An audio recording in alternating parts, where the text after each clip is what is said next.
تو بھی ہم بیچنے کے لیے تیار تھے۔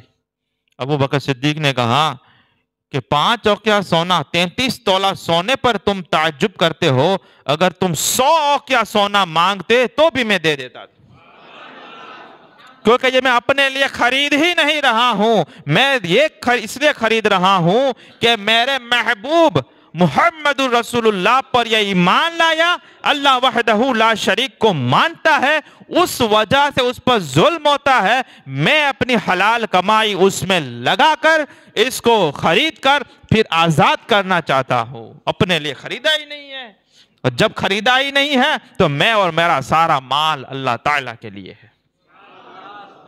یہ پریکٹیکل والے تھے، یہ پریکٹیکل والے تھے۔ ہم میں سے اگر کوئی 5 لاکھ ہے، اس میں سے اگر 500 روپے دیتا ہے تو اس کو اپنے آپ کو بہت بڑا دانویر سمجھتا ہے، یوں کرتا ہے، عثمان غنی نے، ہاں کیا عثمان غنی بھائی، پتہ ہی نہیں ہے کچھ تیرے کو۔ سنیں، اللہ جب حضرت ابو بکر صدیق جب ایمان لائے، ویپاری تھے، تاجر تھے، تجارت کرتے تھے۔ آج تو تاجر ہوتا ہے ویپاری، وہ منافقت شروع کر دیتا ہے، بدن راجی رکھوانا، کیونکہ وہ اللہ کی عبادت نہیں کرتا، گراہک کی عبادت کرتا ہے۔ گراہک آپ پاچھو نہ جاؤ جو ہے، اب اس کے لیے وہ کچھ بھی بولے گا اور کچھ بھی کرے گا۔ راضی رکھنا ہے بھائی، نماز جائے، جماعت جائے، داڑھی جائے، سنت جائے، شریعت جائے، جہاں جانا ہے جائے، گراہک نہ جائے۔ کلمہ پڑھنے والے کی بات کر رہا ہوں، کیونکہ کافر تو کھلم کھلا کہتا ہے پیسو پرمیشور نے گراہک بھگوان، کھلم کھلا کہتا ہے نا، کافر تو کہتا ہے نا گراہک بھگوان ہے، مسلمان تو نہیں کہتا ہے۔ مسلمان زبان سے کہتا ہے لا الہ الا اللہ، اللہ کے سوا کوئی عبادت کے لائق نہیں، عمل دیکھیں تو گراہک کی عبادت کر رہا ہے۔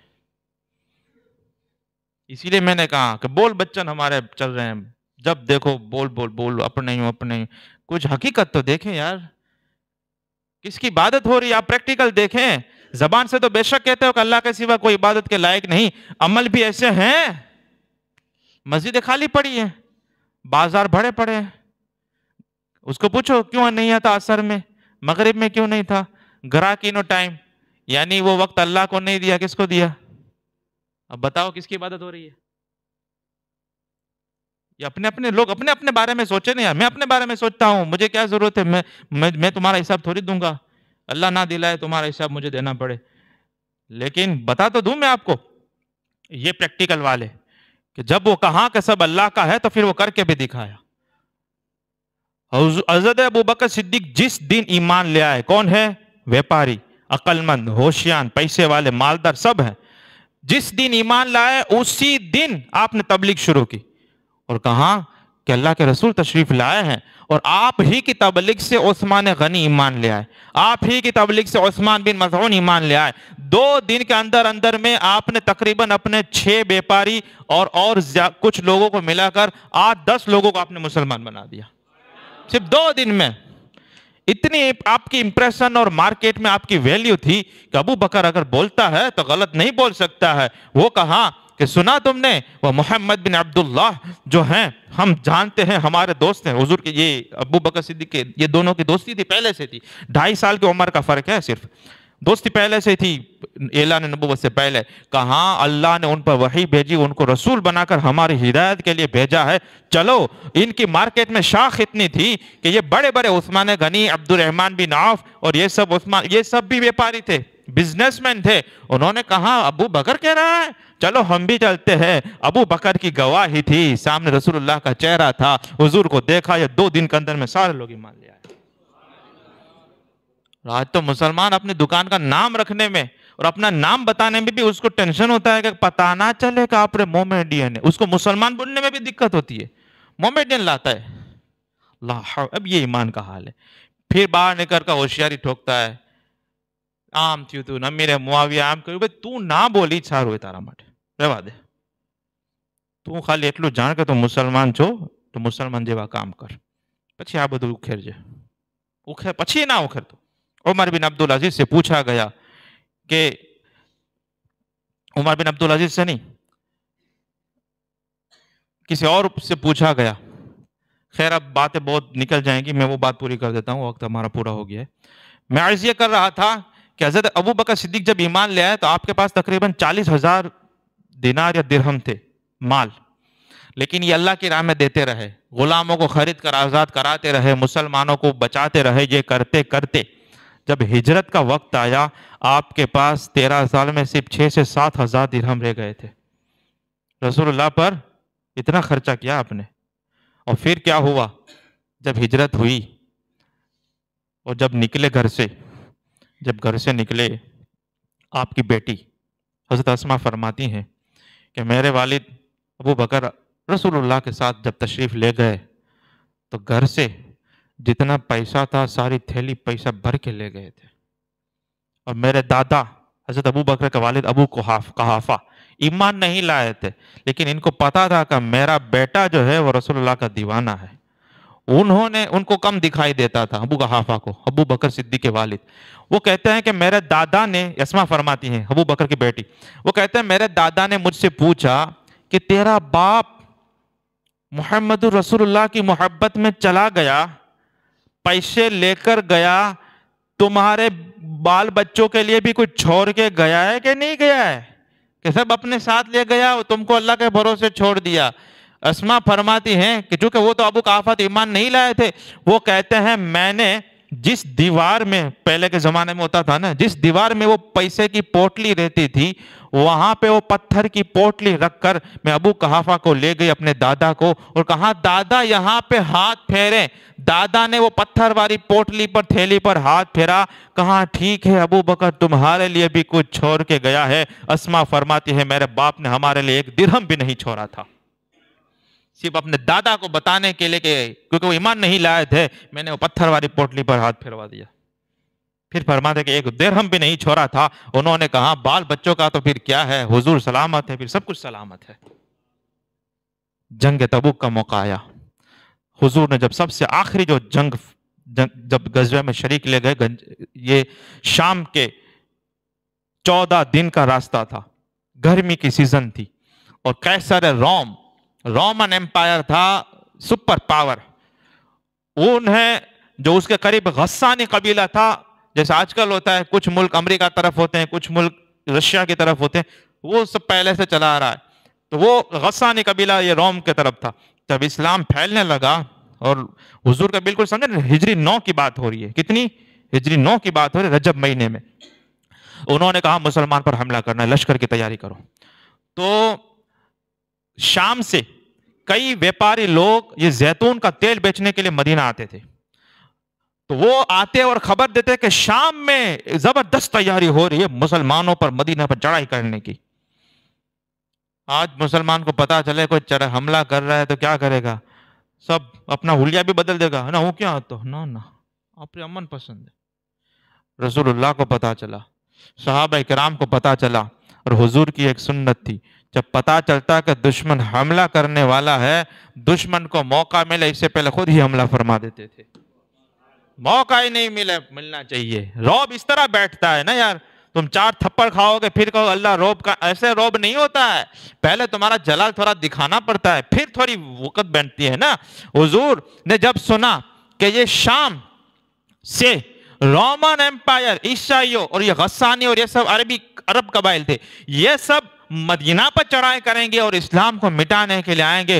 حضور کو جب یہ خبر، اور سب خبر دے رہے ہیں، جو بھی شام سے آ رہا ہے بتا رہا ہے، لوگوں میں چرچا ہو رہا ہے کہ بہت لشکر جرار، بھاری برکم لشکر مدینہ کے لیے تیاری کر رہا ہے چڑھائی کے لیے. حضور نے ارشاد فرمایا صحابہ کرام سے اب دیر کس بات کی، چلو تیاری کرو، ہمیں جہاد کے لیے نکلنا ہے. یہ کیا ہم پر آ کر حملہ کریں گے، ہم ان کے در پہ جا کے پہنچ جاتے ہیں کہ ہمت ہے تو باہر نکل کے دکھاؤ. یہ فلموں کے ڈائیلاگ نہیں ہے، حضور نے کر کے دکھایا. ملک شام کی بارڈر پر جہاں تبوک ہے وہاں پر حضور ڈیرا ڈال کے بیٹھ گئے، صحابہ کرام کو لے کر.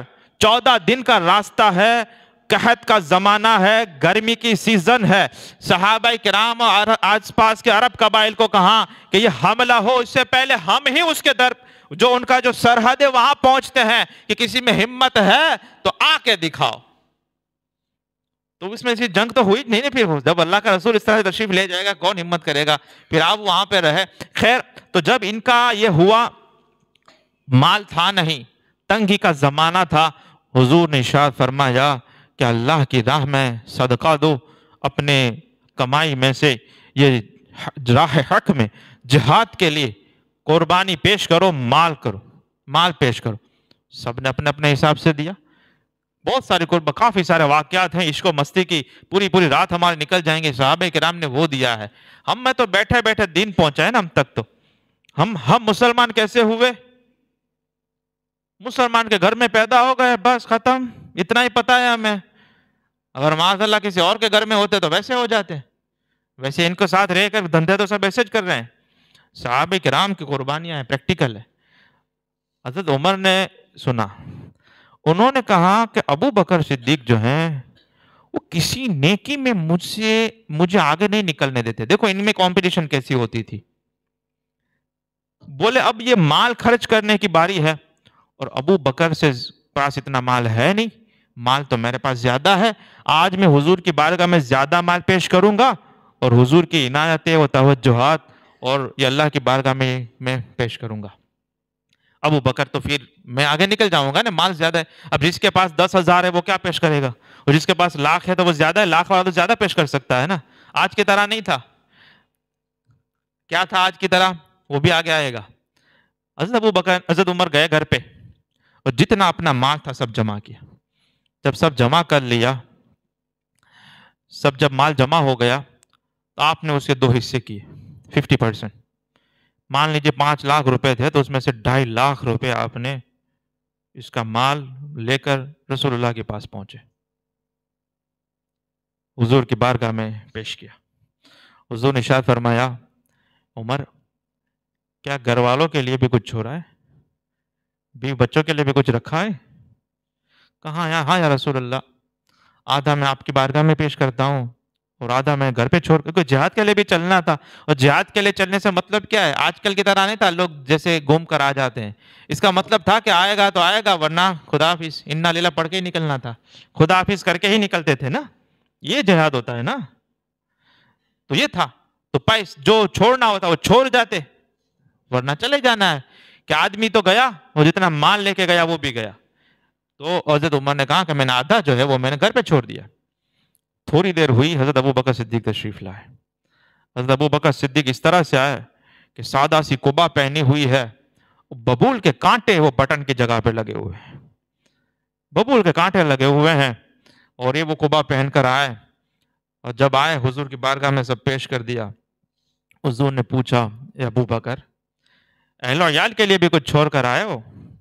گھر کے لیے بھی کچھ چھوڑا ہے؟ کیونکہ وہ بھی تو ذمہ داری ہے، وہ کہاں جائیں گے، تم چلے جاؤ گے سب لے کر. حضرت ابو بکر نے عرض کی، ابقیت لہم اللہ ورسولہ، یا رسول اللہ میں نے بیوی بچوں کے لیے اللہ اور اس کے رسول کے حوالے کر کر آیا ہوں. وہاں پر میں نے کچھ بھی نہیں چھوڑا، یہاں تک کہ کپڑے کے جو بٹن تھے اس کو بھی نکال کر راہ خدا میں دے دیا. ابقیت لہم اللہ ورسولہ، وہ تو اللہ اور اس کے رسول کو چھوڑ کر میں آیا ہوں، ان کے لیے وہی بچا ہے. پھر جو کرنا ہے اللہ کو وہ کرے. میرے گھر والوں کے ساتھ میں تو سارے کا سارا 100%. اور ہمارا کیا حال ہے؟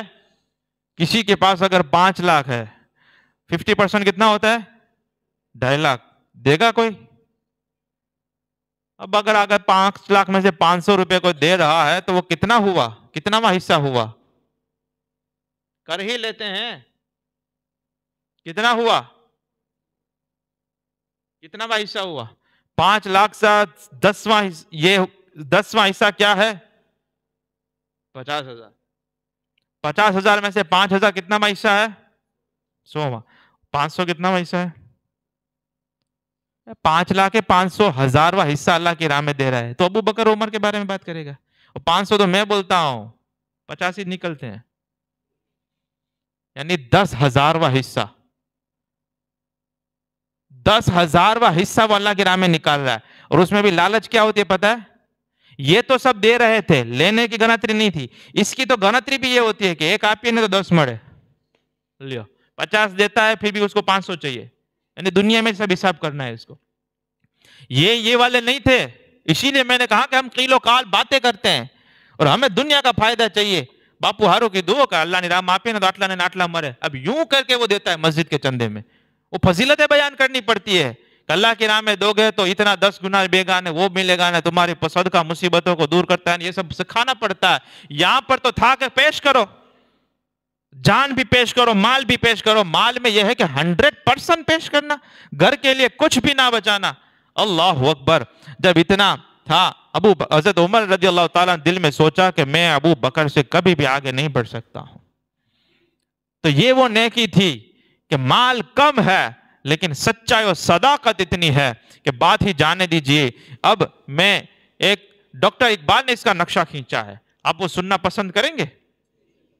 ڈاکٹر اقبال نے یہ وہ نقشہ کھینچا ہے اس واقعے کا، جو یہ واقعہ ہے میں انشاءاللہ آپ کے سامنے سناتا ہوں۔ اس سے پہلے میں نے خطبے میں سورہ توبہ کی آیت نمبر 40 پڑھی، جس میں یہ تھا، اس کا ترجمہ ہوتا ہے، اللہ فرماتا ہے اگر تم محبوب کی مدد نہ کرو تو بے شک اللہ نے ان کی مدد فرمائی جب کافروں کی شرارت سے انہیں باہر تشریف لے جانا ہوا۔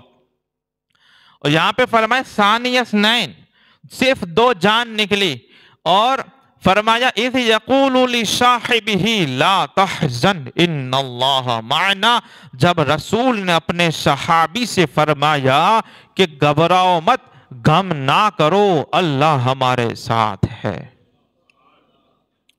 تو یہ جو صاحبی آیا ہے یہاں پر آیت مبارکہ سورہ توبہ کی 40ویں آیت، جس میں حضور اپنے صحابی سے فرما رہے ہیں، وہ صحابی کون ہے؟ وہ صحابی کون ہے؟ جس کو غار ثور میں حضور نے فرمایا تھا کہ لا تحزن ان اللہ معنا۔ ابو بکر صدیق فرماتے جب ہم غار ثور میں ہجرت کی رات میں گئے، میں نے رسول اللہ کے بارگاہ میں عرض کی، کافر اتنے اس کے منہ پر آ گئے، وہ گفا کا جو در جو ہوتا ہے جو اس کو جس سے اندر میں داخل ہوتے ہیں، وہ حضرت ابو بکر کہتے ہیں ہم دونوں اندر تھے، کافر ڈھونڈتے ڈھونڈتے یہاں تک پہنچ گئے۔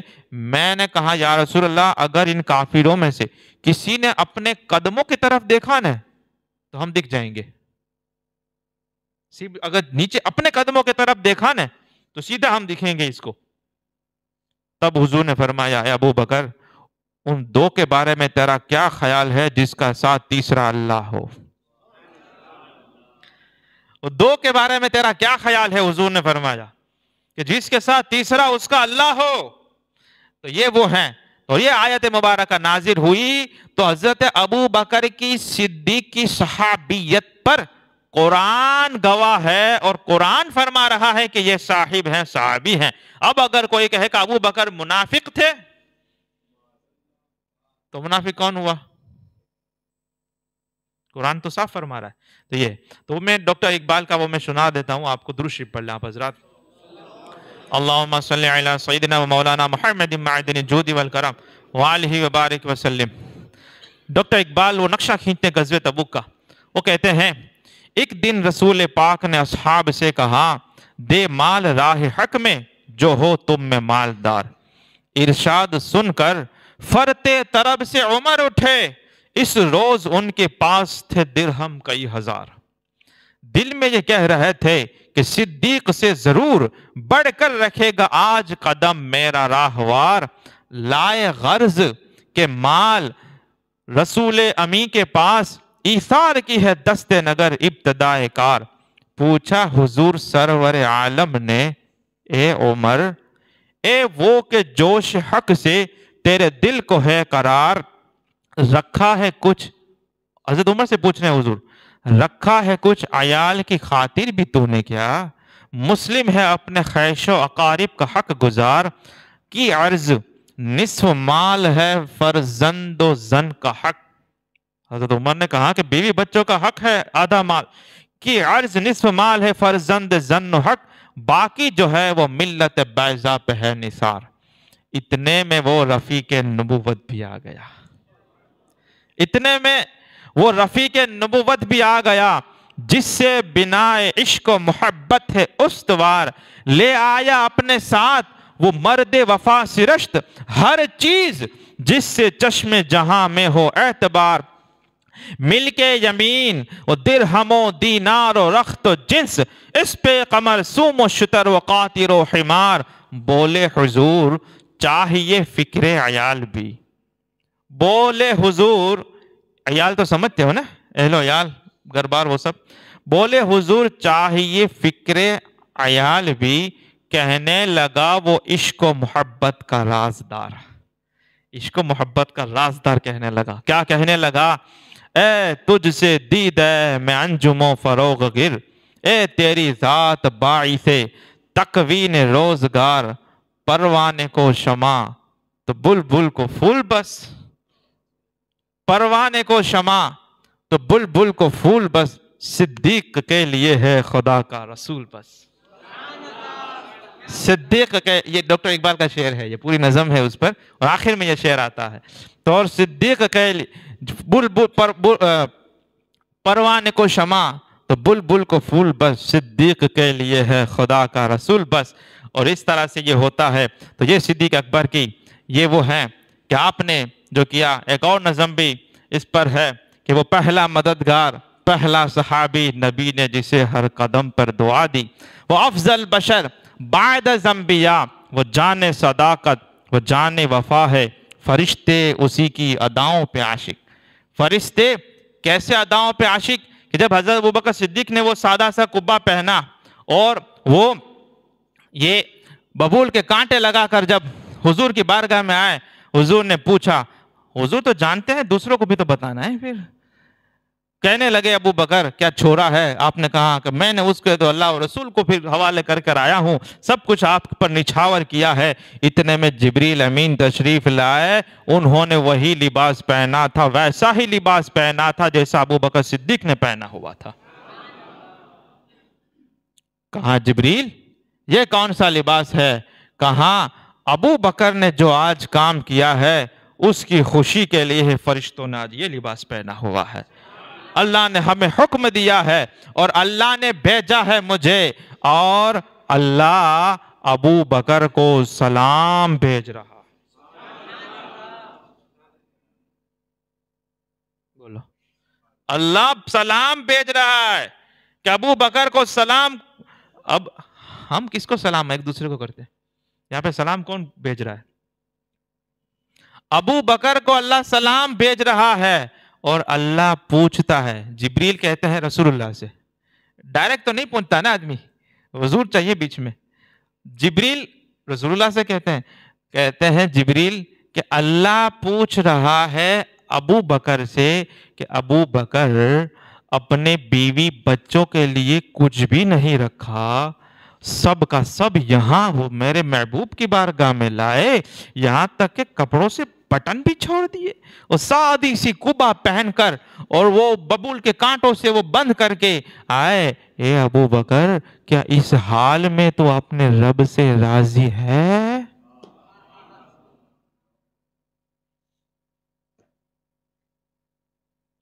کیا بولے؟ کیا بولے؟ سمجھتے ہو اس بات کو؟ نہیں سمجھے؟ بینک میں 10 لاکھ پڑے ہیں، میوچل فنڈ میں کتنا ہے، LIC کی پالیسی لی ہوئی ہے، فکس ڈپوزٹ 2-5 لاکھ کی ہے، 2-5 دکانیں مارکیٹ میں ہے، اور گھر کا گھر ہے، بڑا سا بنگلہ ہے، گاڑی ہے، سب کچھ ہے. 2 دن ویپار نہیں ہوتا ہے تو اتنا سا منہ لے کر گھومتا ہے، اللہ پاس دعا کرو نا. یعنی اللہ سے وہ اتنا کچھ ہے. یہاں پر سب دینے کے بعد پھر پوچھا جاتا ہے کہ اب راضی ہے؟ اب راضی ہے تو سچ میں راضی ہے. جب اللہ دے ہی رہا ہے تو سب راضی ہی ہوتے ہیں نا. آپ نے بچوں میں دیکھا نہیں، میں آپ کو مثال دیتا ہوں. مثال کے طور پر آپ کے 2 یا 3 بچے ہیں، آپ کوئی چیز لائیں، آپ نے تقسیم اپنے حساب سے باپ کرتا ہے، کسی کو کیا دیا کسی کو کیا دیا. اب جس کو جو دیا، اب کچھ بچے ہوتے ہیں کہ واٹ کرتے ہیں، ان آئیپو نے منے جو ہیں رونے لگتے ہیں، ہوتا ہے نا، اس کو دیا مجھے بھی چاہیے. اور کسی کو آپ نے کچھ نہیں دیا پھر بھی وہ کچھ نہیں بولتا ہے، بولے پپا کہہ برابر، آپ کو کون سا بچہ پسند آئے گا؟ بولے آئے برابر ہے نا. کون سا پسند آئے گا؟ جو باپ کی تقسیم پہ راضی ہو جائے. اللہ کی بارگاہ میں بھی وہی بندہ پسند کیا جاتا ہے جو اللہ کی رب کی روزی کی تقسیم پہ راضی ہو جاتا ہے، وہ راضی رہتا ہے. اور یہاں پہ کیسے پوچھا جاتا ہے؟ ارے یار آپ سوچے تو صحیح، کبھی سوچنا. ابھی آپ کو میں بتاتا ہوں، گھر پہ جا کر آرام سے لیٹے لیٹے سوچنا کہ مجھے کچھ دین کا کام کرنا ہے. જેટલા બેંકમાં પડ્યા ہے، જેટલા FD માં પડ્યા ہے، જેટલા વધારાની દુકાન છે વધારાની જગ્યા છે બધી વેચીને જેટલા રૂપિયા આવે ને 2, 5, 10 લાખ રૂપિયા બધા ખૈરાત કરી નાખવા.